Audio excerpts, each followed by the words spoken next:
یکی از وسایل دشمنای اسلام که هست، همیشه دشمنای اسلام سعی کنین یکی از فرمول هایشون موسیقی غذای روح هست.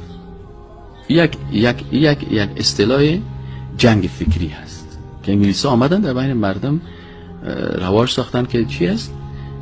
موسیقی غذای روح هست، در حالی که غذای روح قرآن عظیم شان میگه که الا بذکر الله تطمئن القلوب.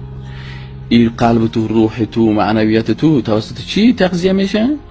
توسط ذکر الله، توسط قرآن. حالا مثلا اگر غذای روح موسیقی هست، پس وقتی که پدر کلان تو میمره چرا دواده مردنش خواندنای اول میره برش چالان نمیکنی؟ چرا گل زمان برش سازش چالان نمیکنی؟ یعنی چالان کو به خاطر از اینکه تو میگی غذای روحی از این ساز است، اما دواده که جان میکنه که وقت برآمدن روح هست، اینجا توسط چی تغذیه میشه؟ وقتی قرآن عظیم شان خوانده میشه، اما روح هم آهسته آهسته چی میشه؟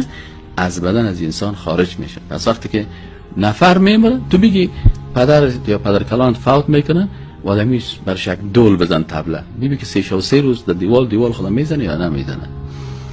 غذای روح موسیقی نیست بس، بلکه موسیقی غذای نفس است. از این خاطر اگه شما در اونجا موسیقی رو چالان کنین، طرف یک ریش سفید سعی کنین در محفل عروسی که موسیقی باشه، یک ریش سفید سعی کنین نفسش در قلیان میه، حتی کمر درد است پیچ سفید سعی کنین، اما شانه‌هاش در حرکت میه. چرا؟ نفس مادی هست، غذایش چی است؟ مادی هست. روح معنویت است، غذایش چی است؟ معنویت است. این میگه که انسان مؤمنه که خشوع پیدا میکنه و چی است؟ عن اللغو معرضون است. لغو چی میکنه؟